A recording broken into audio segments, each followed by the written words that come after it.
Ya Allah. Terus bagaimana hubungan dengan anak saya yang sekolah di pesantren? Pak, ini mau nanya. Kewajiban kita di dalam menyikapi Terima kasih Bapak. dalil Al-Quran dan As-Sunnah. Bismillahirrahmanirrahim. Assalamualaikum warahmatullahi wabarakatuh. Alhamdulillahi wa kafa, wassalatu wassalamu ala nabiyil mustafa wa ala alihi wa sahbihi wa man ihtada bihuda wa ba'd. Ikhwatul iman, pemirsa Fatwa TV rahimani wa rahimakumullah. Alhamdulillah, senang sekali rasanya bisa kembali menyapa Anda semua dalam program live interaktif Fatwa TV dengan tema keimanan, doa dan dzikir bersama guru kita Al Ustadz Dr. Muhammad Nur Ihsan Hafizahullah Ta'ala. Kemudian salam dan salam curahkan kepada Nabi kita yang mulia, Rasul tercinta Nabi Muhammad Sallallahu Alaihi Wasallam, juga kepada keluarga beliau, para sahabat beliau, serta orang-orang yang istiqomah di atas sunnah beliau hingga akhir zaman. Allahumma salli ala Muhammad wa ala ali Muhammad. Ikhwatul iman, pemirsa Fatwa TV di mana saja Anda berada, sebelum masuk ke sesi pertama pada kesempatan kali ini, alhamdulillah pemirsa kita telah hadir bersama kita di studio Jember Fatwa TV Al Ustadz Dr. Muhammad Nur Ihsan Hafizahullah Ta'ala, merupakan salah seorang anggota Dewan Fatwa Perhimpunan Al Irsyad, dan mari kita sapa beliau. Assalamualaikum Ustadzana. Waalaikumsalam warahmatullahi wabarakatuh. Kifalakum Ustadz. Alhamdulillah bi khair. Mudah-mudahan antum dan juga ya para pemirsa di mana saja berada dalam keadaan sehat dan lindung Allah Subhanahu wa taala. Nah, bisa kembali berjumpa bersama-sama kita istifadah tentunya Ustaz dalam program ini. Semoga Allah berikan kemudahan kita Ustaz. Para pemirsa wajazakumullah khairan atas kesempatan berikan pada kita semua, para pemirsa Fatwa TV di mana saja Anda berada. Kita juga ingin menginformasikan bahwasanya live interaktif ini juga dirilai oleh radio tergabung di RTVC.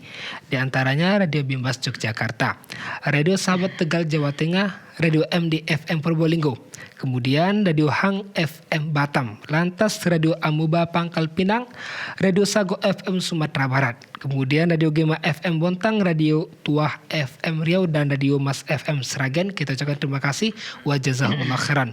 Dan untuk berpartisipasi para pemirsa dan juga para pendengar radio bisa menghubungi nomor 0331 544087 0331 544087. Dan sebelum kita merespon pertanyaan masuk, mari kita dengarkan bersama-sama nasihat sebagai kalimat pembuka dari pemateri kita pada kesempatan ini. Kepada Ustaz, falyatafaddal maskura wa ma'jura. Nah. Bismillahirrahmanirrahim. Assalamualaikum warahmatullahi wabarakatuh. Alhamdulillah, wassalatu wassalamu ala rasulillah wa ala alihi wa sahbihi wa man walah, wa la hawla wa la quwwata illa billah. Allahumma alimna ma yanfa'una wa anfa'na bima 'allamtana wa zidna ilma. Wa ba'du, para pemirsa kaum muslimin dan muslimat di mana saja antum berada, semoga Allah Subhanahu wa taala senantiasa merahmati kita semua. Allahumma amin.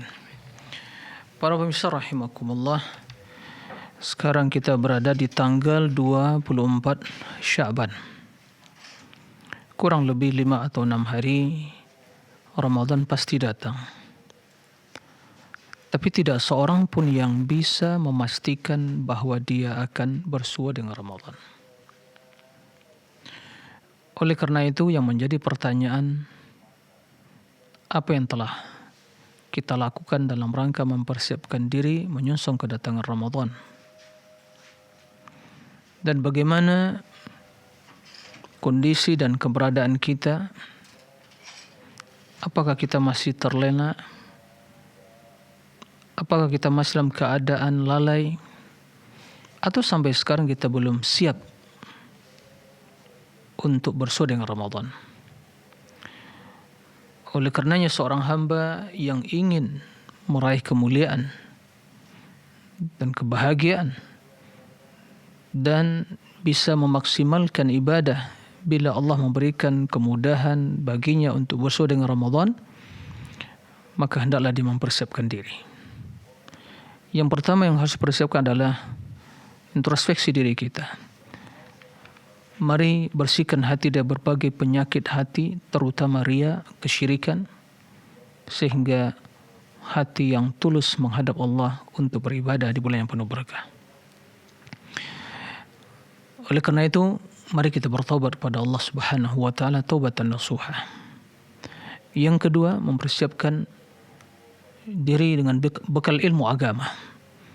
Mempelajari tentang hukum-hukum seputar puasa dan keutamaan-keutamaan bulan yang penuh berkah, serta bagaimana tuntunan Rasul sallallahu alaihi wasallam di dalam berpuasa. Kemudian selalu berdoa. Semoga Allah Subhanahu wa taala memberikan kemudahan dan menyampaikan kita kepada bulan Sya'ban. Kemudian mohon pertolongan pada Allah Subhanahu wa taala dan ingat bahwa apa yang akan kita hadapi, kesempatan yang akan kita hadapi merupakan kesempatan yang paling mulia dalam setahun perjalanan kita. Introspeksi diri, bekali diri dengan ilmu agama, bertobat kepada Allah, memohon pertolongan, dan selalu berdoa, Allahumma balighna Ramadan. Mudah-mudahan Allah memuliakan kita di bulan Ramadan di tahun 1442 Hijriah ini, sehingga kita bersua dengan bulan yang tentu hati kita, jiwa kita telah merindukan kedatangannya. Allahumma amin. Demikian wallahu a'lam. Masalah jazakumullah khairan atas nasihat di pembuka kali ini. Semoga bermanfaat kita semua. Ustaz, barakallahu fikum. Para pemirsa Faro TV dan juga para pendengar di mana saja Anda berada, kembali kita mengajak untuk berpartisipasi, bisa menghubungi nomor 0331544087. Baik Ustaz, sudah ada pertanyaan telah masuk Ustaz, kita bacakan. Yang pertama dari Bapak di Jawa Barat, di Kota Depok Ustaz. Assalamualaikum warahmatullahi wabarakatuh Ustaz. Mohon penjelasannya. Saya sampai 1 bulan yang lalu sering konsultasi dengan paranormal mengenai pekerjaan. Sekarang saya baru sadar bahwa apa yang saya lakukanlah termasuk syirik akbar. Bagaimana dengan keislaman saya? Apakah saya perlu syahadat ulang atau cukup dengan sholat taubat Ustaz? Baik, terima kasih kepada Bapak yang bertanya di Depok, Jawa Barat. Barakallahu fiik. Tentang hukum mendatangi paranormal, dukun, yang banyak masyarakat awam menamakan mereka orang pintar. Sebenarnya mereka orang pintar, tapi karena kebodohan mereka menjual agama dan berkhidmat kepada syaitan. Tidak diragukan bahwa mendatangi mereka adalah perbuatan yang haram. Nabi melarang, man ata arrafan, man ata kahinan, falam tuqbal lahu salatun 40 yawman. Barang siapa yang mendatangi paranormal, dukun, maka tidak diterima solatnya selama 40 hari. Bila dia membenarkan, maka telah kufur. Kufur yang di sini adalah maksudnya kata para ulama, kufur kepada ayat yang diturunkan kepada Nabi bahwa tidak ada yang mengetahui perkara yang gaib di langit dan di bumi kecuali Allah Subhanahu wa taala. Qul la ya'lamu man fis samawati wal ardi al-ghaiba illa Allah. Katakanlah tidak ada yang mengetahui perkara yang gaib di langit dan di bumi kecuali Allah. Sekadar mendatangi tidak sampai kepada perbuatan syirik besar, tapi ini jelas hal yang haram. Tapi bila dia meminta kepada syaitan, jin, maka ini jelas merupakan perbuatan syirik. Oleh karena itu bertobat kepada Allah Subhanahu wa taala dan jangan mengulang lagi perbuatan tersebut, perbanyak istighfar, benahi hati, pelajari tauhid. Di antara bentuk kesungguhan bertaubat adalah mempelajari tauhid, bahwa yang demikian itu merupakan hal yang bertentangan dengan tauhid. Demikian Allahu a'lam. Jazakallah khairan atas jawaban penjelasannya. Demikian yang bertanya, semoga bisa dipahami. Berikutnya sudah ada penelpon yang terhubung, saat kita coba sapa. Assalamualaikum Fatwa TV. Assalamualaikum warahmatullahi wabarakatuh. Ya, dengan siapa di mana? Dengan Nambalo di Jawa Tengah. Ya, silakan Bapak di Jawa Tengah. Ya, mau tanya masalah sholat tarawih itu yang betul yang 443 apa 221? Baik. Itu saja Bapak, cukup? Satu lagi. Bisa silakan. Kalau di masjid saya yang saya makmumi itu, kalau hari Jumat itu ada sholat tobat. Iya Bapak. Kalau selepas maghrib itu lalu ada sholat tobat bersama-sama. Sholat tobat bersama-sama. Baik. Itu rutin Pak ya? Iman ya rutin. Itu. Baik. Terus setelah itu ada lagi sholat tasbih bersama-sama setelah sholat isya. Baik, cukup Bapak. Baik. Ya, terima kasih Bapak di Jawa Tengah. Silakan Ustaz. Baik. Terima kasih kepada Bapak yang bertanya dari Jawa Tengah. Barakallahu fiik atas pertanyaannya. Semoga Allah memberkahi Bapak dan juga membimbing kepada seluruh jalan kebaikan. Pertama tentang sholat tarawih. Mana yang benar? 2 rakaat atau 4 rakaat kemudian tambah 3. Dalam hal ini keduanya diperbolehkan. Keduanya tapi yang lebih rajih, yang lebih kuat pendapat dalam hal ini adalah sholat tarawih itu 2 rakaat. 2 rakaat. Ya, kemudian ditambah witir 3 rakaat. 3 rakaat bisa dengan 1 salam atau 3 rakaat dengan 2 salam. Nah, sholat tarawih yaitu 2 rakaat. Begitu yang dilakukan oleh Rasul sallallahu alaihi wasallam. Dan beliau juga ditanya tentang salat al-lail, beliau menjawab masna. Salat malam itu 2 rakaat. Dan salat tarawih termasuk salat malam, maka 2 rakaat. Lalu bagaimana dengan hadis Aisyah radhiyallahu anha yang menjelaskan tentang salat Nabi sallallahu alaihi wasallam, yusalli arba'an fala tas'al an husnihinna wa tulihinna, thumma yusalli arba'an fala tas'al an husnihinna wa tulihinna. Beliau sallallahu alaihi wasallam salat 4 rakaat, yang ditanya bagaimana panjangnya dan indahnya salat Nabi sallallahu alaihi wasallam, baiknya salat Nabi sallallahu alaihi wasallam. Begitu juga setelah itu salat 4 rakaat, yang ditanya bagaimana panjangnya dan juga indahnya salat Nabi sallallahu alaihi wasallam. Nah, sebagian ulama dari zahir teks hadis tersebut memahami bahawa 4 rakaat di sini maksud hadis 4 rakaat tersebut kata mereka adalah 4 rakaat 1 salam.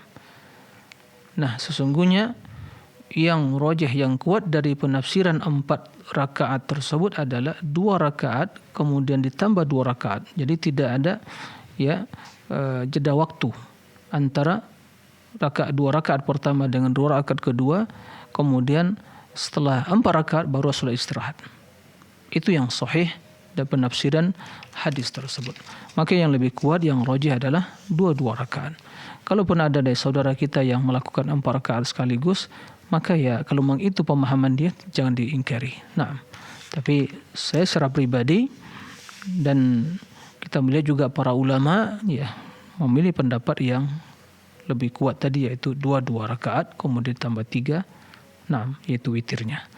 Wallahu alam. Kemudian tentang masalah taubat setiap hari Jumat ba'da maghrib. Kalau masalah solat taubat ada landasannya. Barang siapa yang melakukan dosa kemudian dia berwudu, bersih, kemudian solat 2 rakaat, memohon keampunan kepada Allah Subhanahu wa taala. Ada landasannya, dinamakan solat taubah karena setelah berbuat dosa tadi. Nah, adapun merutinkan setiap pekan, dirutinkan setelah Jumat atau setelah maghrib pada hari Jumat, ditambah lagi dengan berjamaah, ini tidak ada tuntunan seperti ini. Harus dibedakan. Yang kita kritisi tata caranya. Kalau seorang melakukan dosa, kemudian dia ingin bertobat, solat 2 rakaat, memohon keampunan kepada Allah, tidak ada masalah. Memang dianjurkan. Nah, adapun melakukan secara rutin, di waktu tertentu Jumat, kemudian setelah maghrib, ditambah lagi dengan berjamaah, tidak ada tuntunan seperti itu. Karena hukum asalnya, sebagian jelaskan oleh para ulama, bahwa solat yang tidak dikerjakan secara berjamaah, secara rutin oleh Rasulullah SAW, maka tidak boleh kita lakukan secara rutin. Tatkala melakukannya, dirutinkan melakukan secara berjamaah, berarti ada penambahan, mengada-ngada tata cara yang baru. Inilah yang dinamakan oleh para ulama bid'ah al-idhafiyah, seperti Imam Asy-Syatibi dan yang lainnya. Jadi dari sisi kaifiyahnya tidak ada tuntunannya. Dari sisi asalnya salat taubat. Maka dalam hal ini barang siapa yang berdosa atau melakukan perbuatan dosa, ya bertaubat. Kemudian alangkah baiknya dia sholat 2 rakaat kemudian memohon keampunan pada Allah Subhanahu wa taala. Tidak perlu berjamaah. Karena pada dasar sholat taubat tidak berjamaah. Nah, ini harus diperhatikan. Kemudian masalah sholat tasbih ini juga perbedaan para ulama dalam ya apakah hadisnya itu sahih atau dhaif atau sekurangnya hasan atau dhaif. Ya, ada khilaf para ulama dalam hal ini dan kita mengakui hal itu. Ya, bahwa ada khilaf dalam ya menghukumi hadisnya. Ulama yang mendhaifkan hadis mereka mengatakan ya tidak disunnahkan karena hadisnya dhaif.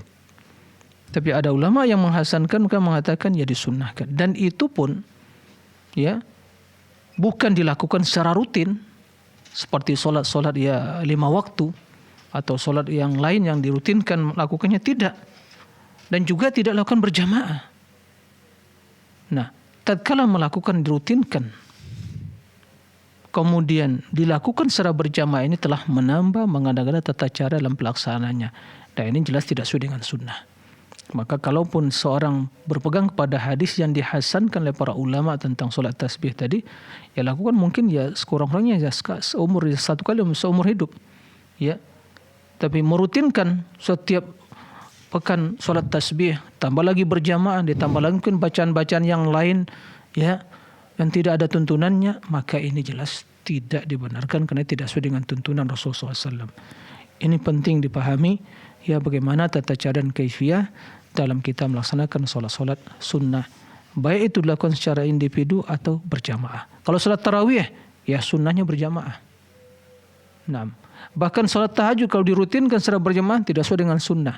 Tapi sesekali ya tidak ada unsur kesepakatan. Mungkin seorang bertamu tetangga dia atau temannya atau keluarganya, kemudian pertempatan mereka bangun malam, ya udah kita sholat berjamaah, sholat tahajud tidak masalah. Tapi kalau janjikan nanti kita sholat tahajud ya berjamaah ya, besok lagi ya, malam besok ya, atau seterusnya ya, ini tidak ada tuntunan seperti itu. Karena secara hukumnya adalah sholat tahajud itu sholat yang dilakukan secara individu. Kecuali sholat malam di bulan Ramadan, tarawih itu berjamaah.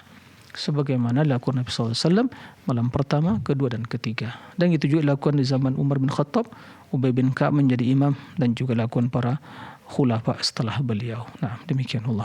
Masalah jazakumullah khairan atas jawaban penjelasannya. Demikian yang bertanya Bapak di Jawa Tengah, semoga bisa dipahami. Berikutnya sudah terhubung pula penelpon berikutnya, Ustaz, kita coba sapa. Assalamualaikum Fatwa TV. Waalaikumsalam warahmatullahi wabarakatuh. Ya, silakan Ibu Rosmini. Betul. Alhamdulillah bisa berhubung lagi. Assalamualaikum warahmatullahi wabarakatuh, Ustaz. Waalaikumsalam warahmatullahi wabarakatuh. Nah. Sebelumnya kami mohon maaf, pertanyaan saya ini yang ada hubungannya dengan saudara kita, Bapak Zainuri di Medan, minggu yang lalu, Ustaz.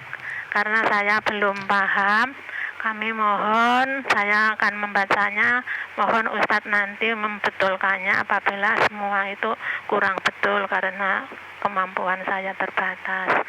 Saya baca, Ustadz.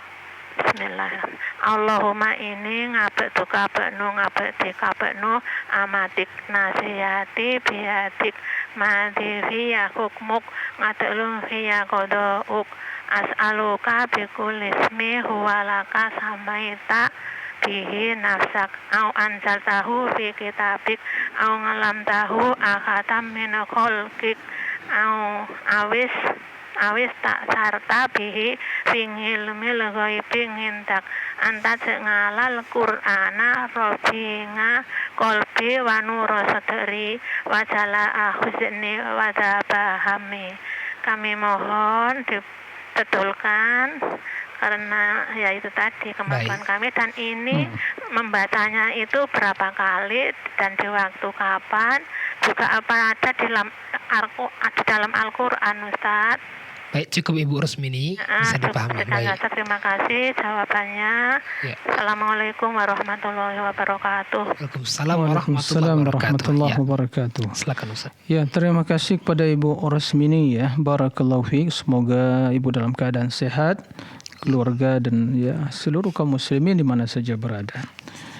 Taib, doa yang dibacakan oleh Ibu Rusmini tadi adalah doa yang terdapat dalam hadis yang sahih yang diajarkan oleh Rasul sallallahu alaihi wasallam kepada kita umatnya untuk dibaca tatkala kita dalam kondisi ya kesedihan, dirundung rasa ya kekhawatiran, kegelisahan. Nah, maka ini untuk menenangkan jiwa kita, menenteramkan hati kita. Itu doa untuk menenteramkan jiwa, menenangkan hati, terlebih lagi dalam keadaan ya kekhawatiran, dirundung rasa takut, kegelisahan, gundah gulana dan seterusnya. Nah, ini doa yang dibaca. Nah, benar bahwa doa tersebut ya dalam hadis yang sahih. Ya. Yaitu redaksinya sebagaimana yang dulu pernah kita sampaikan juga, yaitu Allahumma inni abduk wa ibnu abdik wa ibnu amatik. Naam, nasiyati biyadik. ماض في حكمك عدل علي قضاؤك أسألك بكل اسم هو لك سميت به نفسك وأنزلته في كتابك أو علمته أحدا من خلقك أو استأثرت به في علم الغيب عندك أن تجعل القرآن ربيع قلبي وذهاب همي وجلاء حزني. Naam. Kemudian kata Rasul sallallahu alaihi wasallam, ya tidaklah seorang membaca hal itu kecuali Allah Subhanahu wa taala akan ya menggantikan rasa kekhawatiran, rasa kebimbangan dengan ya kegembiraan dan kemudahan.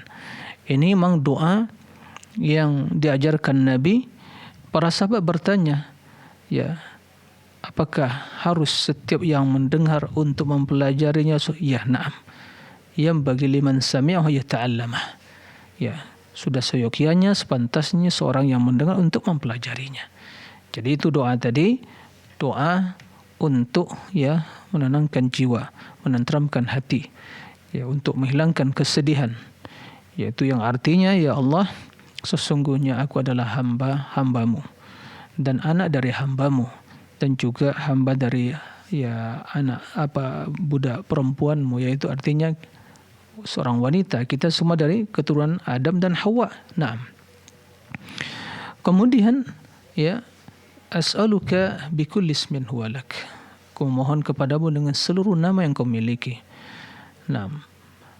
Anzaltahu fi kitabik, yang diturunkan dalam kitabmu, atau 'allamtahu ahdan min khalqik, atau yang diajarkan kepada salah seorang dari hambamu, atau ista'tharta bihi fi ilmil ghaibi indak, atau nama yang hanya engkau ketahui sendiri ya Allah, ya engkau yang hanya semata mengetahuinya. Kemudian ya semoga ya engkau menjadikan nasiyati biyadik, ubun-ubunku di tanganku, di tanganmu, ubun-ubunku di tanganmu. Kemudian ya keputusanmu berlaku bagiku dan juga qada, ya hukummu berlaku bagiku dan keputusan adalah hal yang adil terhadap diriku. Kemudian kata Nabi sallallahu alaihi wasallam, ya antaj'al al-Qur'ana rabi'a qalbi. Ya Allah, jadikanlah Quran sebagai rabi'a qalbi, penenang hatiku, yang menghilangkan kesedihanku. Nah, dan memberikan cahaya ke dalam dadaku, menghilangkan berbagai ya perasaan yang tidak enak di dalam dadaku. Kemudian kata Nabi SAW, barang siapa yang membaca doa tersebut, maka Allah akan menghilangkan ya kesedihannya, ya perasaan yang selalu menghantui pikirannya. Nah, jadi itu adalah doa yang dibaca untuk menghilangkan kesedihan, ya kebimbangan, kebingungan. Nah, maka wajib atau ya sudah seyogyanya kita untuk mempelajari dan menghafal doa tersebut. Nah, demikian Allah.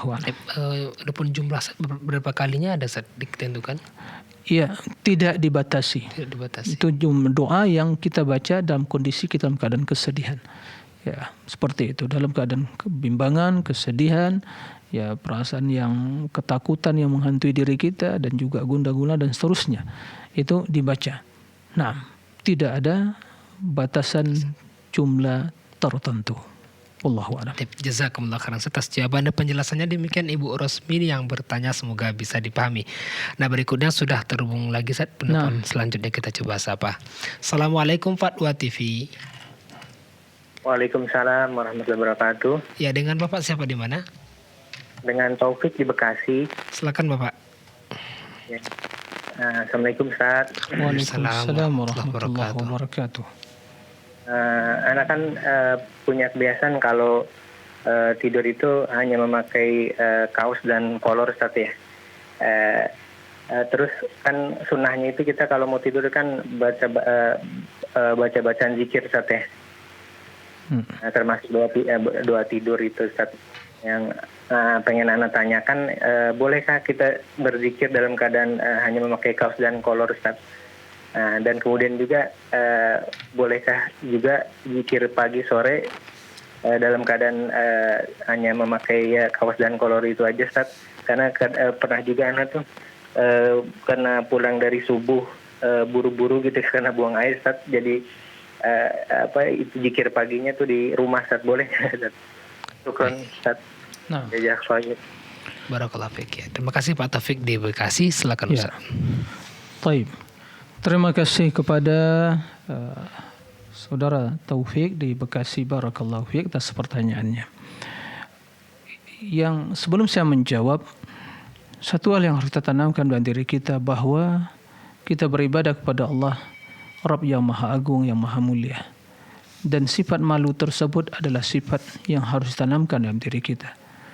Maka kepada Allah kita tentu lebih pantas ya untuk memiliki sifat malu. Allahu ahaqqun yustahya minhu. Allah lebih pantas kita untuk bersifat ya haya, malu. Dan di antara sifat mulia ya yang ada pada diri Utsman bin Affan radhiyallahu, beliau adalah seorang yang pemalu. Nah, seperti itu. Maka itu harus ditanamkan. Nah, secara hukum ya dalam berzikir ya memang kalau secara hukum boleh ya boleh saja. Karena dalam berzikir memang berzikir ya, apalagi zikir itu tidak memang disunnahkan dalam keadaan seorang itu bersuci. Tapi tentunya kalau sunnah Nabi, kita berbicara tentang sunnah Nabi, ya sebelum tidur perlu berwuduk dulu. Nah, berwuduk dulu. Berwuduk, kemudian sebelum tidur membaca ayat kursi, kemudian juga Qul huwallahu ahad 3 kali, Qul a'udzu birabbil falaq 3 kali, Qul a'udzu 3 kali sambil mengusap ya seluruh badan. Dia setelah dibaca kemudian ditiupkan ya ke telapak tangan, kemudian setelah itu mengusap sekujur badannya dan anggota badan yang bisa ya diusap. Kemudian ya doa yang lain, zikir yang lain dibaca begitu. Maka kalau secara hukum ya boleh saja, tapi jelas tidak pantas dan juga tidak sesuai dengan tuntunan Nabi sallallahu alaihi wasallam. Karena kita harus lebih malu kepada Allah Subhanahu wa taala. Istahyu minallahi haqqal haya, kata Nabi sallallahu alaihi wasallam. Malulah kepada Allah, malu yang sesungguhnya. Nah, oleh karena itu terutama juga dalam baca Al-Qur'anul Karim. Kalau ada yang bertanya, boleh enggak pakai kaos saja atau mungkin celana mungkin selutut? Ya. Secara hukum boleh-boleh saja. Tapi tidak pantas. Dan disinilah kita harus memahami bahwa mengagungkan syiar-syiar agama Allah itu merupakan bagian dari ketakwaan hati kita. Wa may yu'azzim sya'airallah fa innahu min taqwal qulub. Barang siapa yang mengagungkan syiar-syiar agama Allah itu merupakan bentuk ketakwaan hatinya. Nah, adapun bagi orang dalam keadaan junub enggak boleh baca Al-Qur'an. Ya, boleh baca Al-Qur'an. Nah, adapun juga membaca zikir pagi dan petang tadi ya juga ya dalam kondisi yang kita dalam keadaan ya berkondisi yang terbaik. Ya, oleh karena itu ya setelah seorang melaksanakan sholat asar, sebelum dia pergi ke rumah ya berzikir dulu. Begitu juga setelah sholat subuh sampai menunggu terbit matahari. Tapi jika seandainya ada pekerjaan yang mendesak yang harus dikerjakan, tidak ada masalah. Dia pergi sambil berjalan pun dia bisa berzikir. Di rumah pun dia berzikir bisa. Ya, apalagi mungkin dia sholat berjamaah di rumah, kemudian pulang ke rumah bersama mungkin anaknya, mungkin ya sekecil menunggu. Tidak ada masalah. Diangkat suara, diajak mereka berzikir pagi dan petang tadi. Jadi itu yang harus diperhatikan. Jadi mari kita ya mengagungkan syiar-syiar agama Allah, ya kita berzikir kepada Allah Zat yang Maha Agung, maka tidak pantas kita dalam kondisi yang ya kurang baik. Begitu. Nah, demikian wallahu a'lam. Masalah jazakallah khairan atas jawaban dan penjelasannya. Demikian saudara Taufik yang bertanya, semoga bisa dipahami. Berikutnya sudah terhubung lagi saat penelpon selanjutnya, kita coba sapa. Assalamualaikum Fatwa TV. Waalaikumsalam warahmatullahi wabarakatuh. Iya, dengan Ibu siapa di mana? Ibu Gusti di Jakarta. Silakan Ibu Gusti di Jakarta. Assalamualaikum Ustaz. Waalaikumsalam warahmatullahi wabarakatuh. Nah, Barakallahu fiik. barak. Nah. Ya, afwan Ustaz, Ana mau menanyakan tentang masalah Ana Ustaz. Jadi ke waktu itu Ana hari Ahad kan Ana diajak keluar sama suami pergi gitu. Jadi Ana pergi ke suatu tempat dengan suami ke mall gitu Ustaz ya. Terus abis itu setelah selesai sholat maghrib kita pulang. Jadi pulangnya perjalanan Ana itu ke rumah ternyata udah azan Isya, masuk azan Isya Ustaz. Sampai di rumah Ana nggak sholat dulu Ustaz. Sampai di rumah Ana makan dulu, makan malam. Setelah makan Ana mandi. Abis mandi Ana niatnya mau lanjutkan untuk sholat Isya. Waktu Ana mau mandi itu Ana buang air kecil dan qadarullah akhirnya Ana dapat haid gitu Ustaz. Jadi Ana tuh menyesal Ustaz, jadi sampai saat ini jadi kepikiran Ana, apakah Ana sudah melalaikan sholat apa enggak Ustaz. Jadi solusinya buat Ana apa bagaimana Ustaz? Baik. Karena Ana sudah berazam untuk tidak mau meninggalkan sholat dan kalau bisa Ana selalu tepat waktu untuk mengerjakan sholat. Baik Ibu, cukup Ibu, ditunggu jawabannya. Terima kasih Bu Gusti di Jakarta. Assalamualaikum. Waalaikumsalam warahmatullahi wabarakatuh. Ya, terima kasih kepada Ibu ya Gusti di Jakarta. Barakallahu fiik. Ya, sesungguhnya ya waktu sholat Isya tersebut ya masih ada dan Ibu masih di dalam waktu sholat Isya tersebut. Ya, kondisi Ibu yang disampaikan tadi menunda ya tidak sampai melalaikan. Ya, karena kondisi seperti itu tidak sampai melalaikan. Karena Ibu masih di waktu sholat. Waktu sholat. Kecuali sampai melalaikan sholat sehingga ya habis waktunya.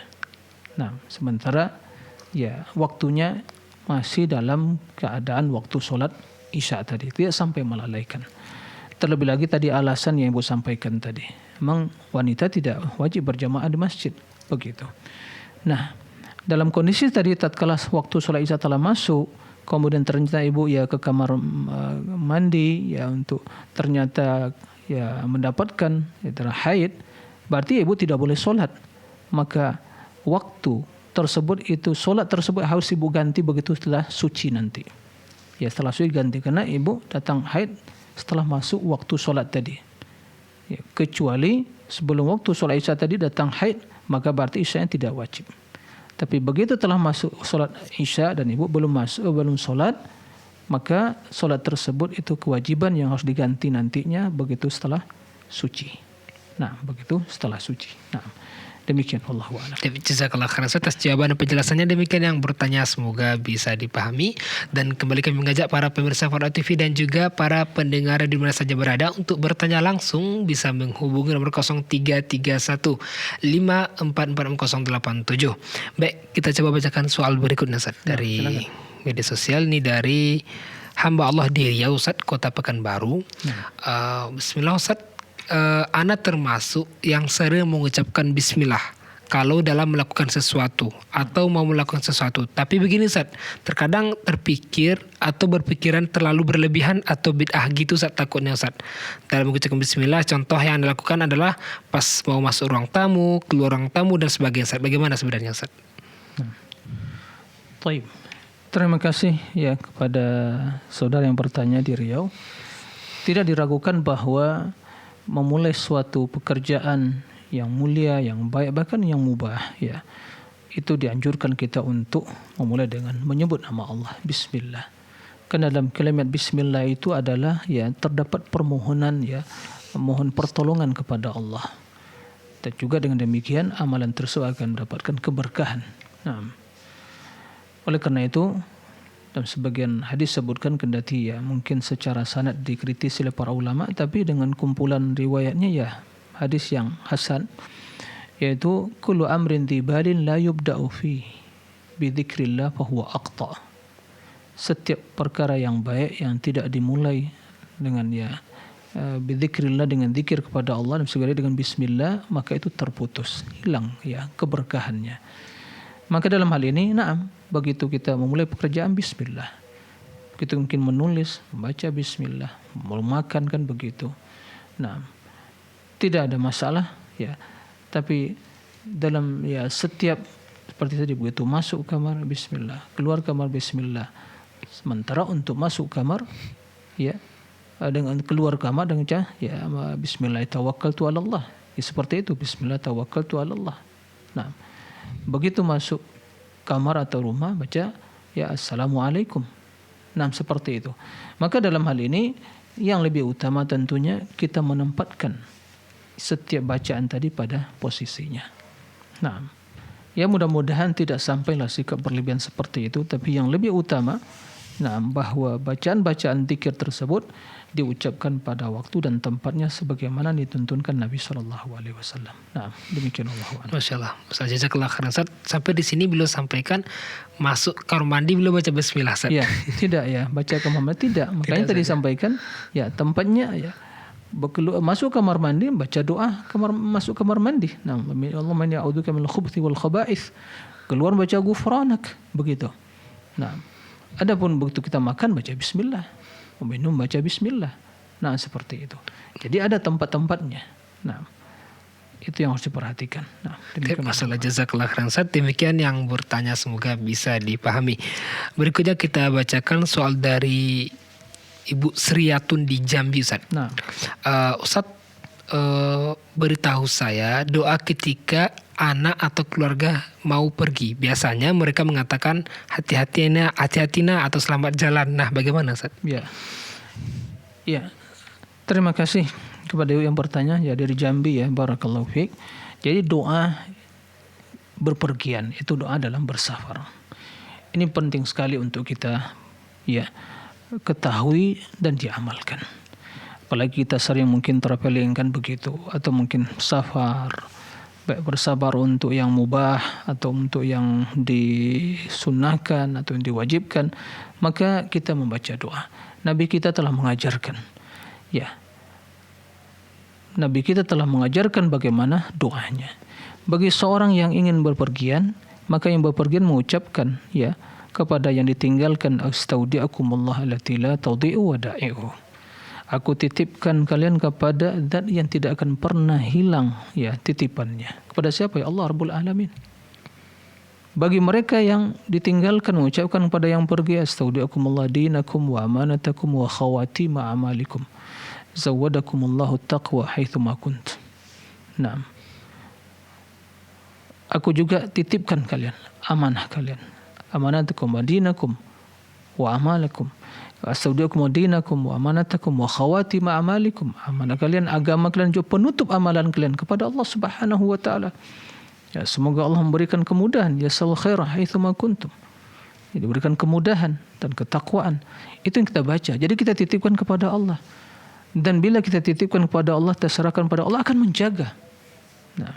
Makanya di waktu doa safar kita baca Allahu Akbar, Allahu Akbar, Allahu Akbar. Subhanalladzi sakharana hadza wa ma kunna lahu muqrinin wa inna ila rabbina lamunqalibun. Allahumma inna nas'aluka fi safarina hadzal birra wat taqwa min al amali ma tarda.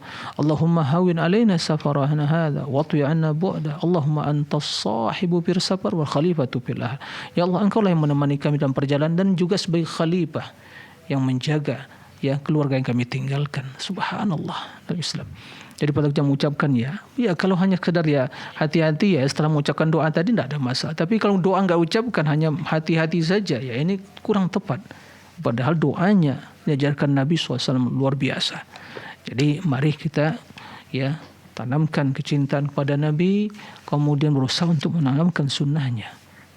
Ini hal yang sangat mempengaruhi sikap, perilaku dan juga kehidupan kita. Hidup akan semakin berkah. Nah, demikian Allah. Masalah jazakallah khairan Ustaz, berarti kalau kita lihat dalam Islam ini banyak doanya Ustaz. Luar biasa, Islam sudah sempurna. Maka ya tatkala seorang mencari pilihan lain berarti dia memang tidak memahami agamanya, kan begitu. Maka dia harus belajar. Ya, apalagi kalau orang yang merasa minder dengan agamanya, atau lagi mungkin mencela agamanya, atau mungkin mengatakan ya ini sebab agama ini, ya keliru. Karena kejahilan dia bukan sebab agama. Agama menuntun kepada kebaikan. Agama menuntun kepada hal yang terbaik. Tapi manusia yang tidak memahami agamanya yang melenceng. Berarti sini ya kritikan bukan pada agama, kepada pelakunya. Seperti juga dalam kesempatan ini terjadi pemboman, teroris macam-macam. Tidak bisa disebutkan kepada agama. Tidak bisa disebut kepada kelompok yang mungkin mengajak kepada kebaikan.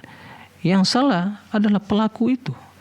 Kalau agama Islam atau yang menyuruh kepada kebaikan, agama yang wajib kepada tauhid, kepada sunnah Nabi, yang mengingatkan dari perbuatan bid'ah, khurafat dan yang lainnya, tidak akan menimbulkan sikap teror tadi atau radikal tadi. Tapi mereka yang tatkala belajar agama, keliru mempelajari agama. Keliru mempelajari agama. Membaca Al-Quran dan hadis tidak dengan pengiman para ulama, hanya dengan logika semata. Itu yang menyebabkan. Jadi bukan orang yang mengajak pada Al-Quran, kepada sunnah dengan pemahaman yang benar, dengan tuntunan para ulama yang kembali kepada pemahaman para salafus soleh, tidak akan menimbulkan yang namanya teror, apalagi radikal atau mungkin ya teroris, tidak. Nah, seperti yang kita utarakan tadi. Jadi kita harus belajar. Ya, agama ini telah sempurna. Ya, mengutuk seluruh kejelekan, mengutuk segala bentuk aksi teror. Jadi sangat keliru kalau ada ya sebagian menjadikan istilah teroris itu yang menjadi ya bola panas yang menggelinding, yang digunakan, dipermainkan, atau kalimat yang menjadi ya bias begitu ya, yang dipermainkan bagaikan bola dipermainkan untuk membidik ya orang-orang yang mungkin tidak sesuai dengan pemahaman dia atau mungkin sesuai dengan budaya dan tradisinya. Ini hal yang keliru. Maka belajarlah benar dengan Islam ini. Bila seorang belajar benar dengan Islam ini, dia akan memahami bagaimana Islam itu sesungguhnya. Semakin cinta dia, semakin ya bersemangat dan semakin menebarkan kebaikan di tengah masyarakat. Nah, demikian Allah. Masalah nasihat dan penjelasan sangat bermanfaat. Demikian saja, jazakallah khairan atas jawab penjelasannya. Demikian yang bertanya semoga bisa dipahami, karena ada penelpon yang menunggu Ustaz. Kalau kita lanjutkan tadi Ustaz, kita coba sapa Ustaz. Ya, Assalamualaikum Fatwa TV. Assalamualaikum Fatwa TV. Ya, waalaikumsalam. Iya, dengan Bapak siapa di mana? Dengan Bapak Hendra di Jambi. Silakan Bapak Hendra di Jambi. Ya. Silakan pertanyaan Bapak. Ini mau bertanya seputaran itu sholat tarawih itu kan? Nah, ya. Itu kan kalau biasa di masjid-masjid itu ada sholat ini, ada bacaan-bacaan khusus setelah di antara sela-sela sholat duduk itu kan? ya. Itu apa hukumnya itu? Atau sudah sholat tarawih itu kan zikirnya disahalkan kuat-kuat orang tua. Ya itu terus apa zikirnya, apa hukumnya juga itu? Ya. Baik. Cukup Bapak. Ya. Bisa dipahami. Terima kasih Pak Hendra di Jambi. Ya, nah, syukran barakallahu fiik Pak Hendra ya di Jambi. Jadi apakah intinya adakah bacaan khusus ya? Apakah ada bacaan khusus di antara rakaat-rakaat sholat tarawih tadi? Ya. Dahulu kalau kita berbicara tentang masalah waktu kecil, kita sholat di kampung kan begitu ya. Ya seperti itu kita mendapatkan orang tua kita, masyarakat kita. Tapi ternyata ilmu itu memang harus dipelajari. Ya sunnah Nabi itu dipelajari. Mungkin ya begitulah dahulu, yaitu ilmu yang sampai kepada mereka. Tidak ada alasan lagi bagi kita dengan terbukanya sarana untuk menggali, mengkaji dan mendapatkan informasi, ya mendapatkan ilmu. Maka kita harus berkembang, jangan jumud, jangan fanatik, ya, jangan hanya mempertahankan tradisi dan budaya ya para leluhur. Ya kalau memang bertentangan dengan hadis Nabi, dengan tuntunan Nabi, ya tentu hadis Nabi dan tuntunan yang harus kita kedepankan. Maka dalam hal ini tidak ada bacaan-bacaan khusus ya di dalam salat tarawih. Selain bacaan ya waktu kita ya ruku, sujud, adapun bacaan-bacaan setelah 2 rakaat, baca sholawat atau mungkin tahlil dan seterusnya tidak ada. Ya. Tidak ada. Begitu juga zikir khusus setelah salat tarawih tidak ada kecuali salat witir ya. Subhana Malikul Quddus, kan seperti itu tidak ada masalah. Atau berdoa di waktu witir. Adapun baca khusus ya, sekian dibaca zikir demikian dan seterusnya, diangkat suara, teriak, kemudian dipandu lagi, ini bertambah-tambah ya penyimpangannya. Oleh karena itu tidak ada. Ya, silakan dibaca sifat sholat. Permasalahan kita para pemirsa rahimakumullah, kita ingin kebaikan, semangat sholat tarawih, tapi kita tidak membekali diri dengan ilmu. Ini masalah. Ya, ini penyebab utamanya. Nah, kalau kita masing-masing sebelum berbicara, sebelum beramal, semangat berilmu dikedepankan, ditanya dulu, ya, kita ingin amalan ini diterima oleh Allah Subhanahu wa taala. Tapi Allah tentu ada syaratnya. Rasul ada syaratnya. Pertama, ikhlaskan ibadah, kemudian jadikan ya Rasul. Kalau dia utus untuk siapa? Untuk umat manusia. Tujuannya apa? Jadi panutan. Dalam ibadah, dalam akidah, semuanya. Begitu. Dan apa yang kita lakukan dengan alasan begitulah tradisi tidak akan bermanfaat di sisi Allah. Ya. Allah hanya menerima siapa nabi kamu ikuti. Bagaimana kondisimu dan dahulu di dunia? Benarkah menerima tuntunan Rasul yang ada atau melaksanakan sunnahnya? Itu yang akan menjadi. Oleh karena itu, kalau kita tanamkan di masyarakat semangat beramal di atas sunnah, bukan sekedar semangat beramal. Ya, apalagi ini kita mau Ramadan ini. Ya. Jadikan Ramadan tahun ini lebih baik dari sebelumnya. Kualitas ibadahnya, kualitas. Nah, kalau nggak bisa kuantitasnya ya, tidak bertambah, ya kualitas ditingkatkan. Seperti itu. Maka apalagi yang kita mendengar ya, sholat yang super ekspres gitu ya, yang tercepat pemecah rekor dunia yang ada di Nusantara. Kan tercepat ini kan bukan kebanggaan, memalukan kita ya. Tidak ada sholat itu hanya sholat bermain-main. Oleh karena itu mari kita belajar. Landasan ibadah adalah ilmu, bukan turun-temurun, bukan tradisi, bukan budaya, bukan kearifan lokal, bukan itu. Nah, demikian Allah. Masyaallah, jazakallah khairan. Berarti yang paling penting itu ilmu dalam beribadah, Ustaz ya. Nah, sahih. Barakallahu fiik, Ustaz. Jazakallah khairan atas jawaban penjelasannya. Demikian yang bertanya, semoga bisa dipahami. Berikutnya sudah terhubung lagi penelpon, Ustaz. Kita coba sapa. Assalamualaikum Fatwa TV. Assalamualaikum dengan Bapak TV, dengan Bapak Maulid. Iya, Assalamualaikum warahmatullahi wabarakatuh. Ya, dengan Bapak siapa di mana? Ini dengan Bapak Muhlis dari Madura. Silakan Bapak. Nah, ini saya mau Mohon maaf Bapak, volume televisi dikecilkan terlebih dahulu Bapak. Kenapa? Ya, volume televisi dikecilkan terlebih dahulu. Ya, silakan pertanyaannya. Nah, silakan Pak Mukhlis. Nah, ini saya mau tanya ini ya. Kalau saya kan biasanya ambil wudhunya itu di dalam kamar mandi, terus sudah mandi. Nah, terus itu gimana cara apa baca a'udzubillahi minasyaitonirrajim sama dengan bismillah, bagi itu gimana, Pak? Ya. Baik, cukup Bapak. Baik. Terima kasih Pak Mukhlis di Madura. Silakan Ustaz. Ya. Pertama tentunya ya berwudu. Terima kasih pada Pak Mukhlis di Madura, barakallahu fiik. Ya, berwudu secara hukumnya boleh di kamar mandi, tidak ada masalah, boleh. Selama itu suci boleh. Tapi karena kamar mandilah tempat untuk mandi atau mungkin juga buang hajat dan seterusnya, maka kita tidak berzikir, tidak ya menyebut nama Allah di kamar mandi tersebut, karena bukan tempat untuk berzikir. Maka dalam kondisi seperti itu kita berwudu seperti biasa saja. Ataupun kalau bismillah itu dalam hati saja, tidak melafazkan. Nah, ini yang selamat dalam kondisi seperti itu, karena kamar mandi bukanlah tempat untuk berzikir. Nah, demikian wallahu a'lam. Oke, masalah jazakallah khairan, berarti zikirnya di luar tadi sebelum masuk, seperti itu Ustaz. Nah, ya. Ya, atau dalam hati tidak melafazkan. Dalam hati. Jazakallah khairan Ustaz. Demikian Bapak Mukhlis di Madura yang bertanya, semoga bisa dipahami. Kita bacakan soal berikutnya Ustaz dari meja redaksi Fatwa TV ini dari Pak Arjun di Aceh Ustaz. Ustaz, salahkah niat saya jika saya beramal beribadah, berusaha untuk bertakwa agar mendapatkan ketenangan dan kecukupan dunia saja. Apakah saya harus lebih ikhlas lagi dalam beribadah tanpa perlu mengkhawatirkan segala sesuatu yang sudah Allah jamin? Nah, terima kasih kepada Pak Arjun ya. Arjun. Di Aceh. Barakallahu fiik. Jadi seorang beramal, beribadah dengan niat ya takwaan dan juga ingin terpenuhi kebutuhan dunianya. Apakah ini ya tidak masalah dengan niatnya? Para pemirsa rahimakumullah. Tidak diragukan bahwa ibadah yang kita lakukan adalah bentuk ketakwaan kepada Allah. Dan ibadah tersebut juga usaha kita untuk meningkatkan ketakwaan. Karena ketakwaan itu adalah melaksanakan perintah Allah, meninggalkan larangannya. Tentunya berdasarkan ilmu. Nah, tatkala kita melaksanakan, kita mengharapkan ridha Allah. Dan tatkala kita meninggalkan karena takut kepada azab Allah.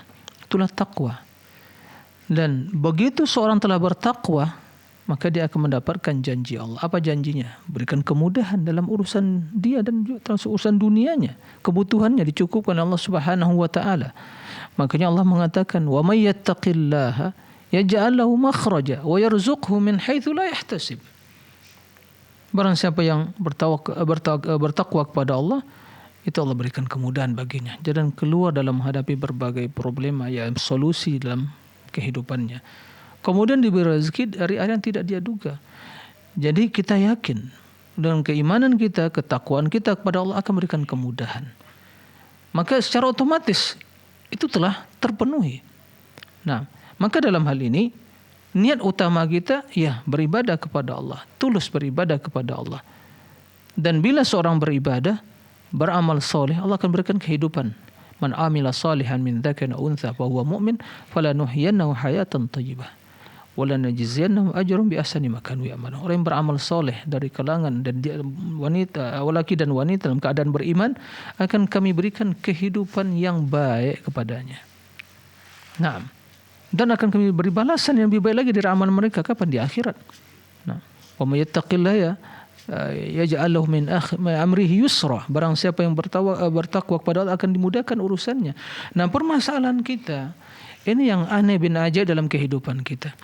Ya, kita melihat masyarakat yang awam yang jauh dari ilmu mati-matian untuk berusaha, ya bekerja, sampai melalaikan solat, enggak solat, bisnis kena dagang, enggak boleh. Subhanallah. Rezeki yang turun dari siapa? Kebaikan di tangan Allah. Kemudahan di tangan Allah. Kita mencari rezeki Allah, tapi tidak mau taat kepada Allah, tidak mau bertakwa, tidak mau, subhanallah. Datang Ramadan tidak mau puasa. Solat berjamaah, ya jangan berjamaah sendiri aja mungkin tidak solat. Ya subhanallah. Aneh bin ajaib. Dia mengira dengan kesungguhan dia dan menjauhkan perintah Allah dia akan mendapatkan. Kalaupun dapat tidak berkah dan tidak tenang hidupnya.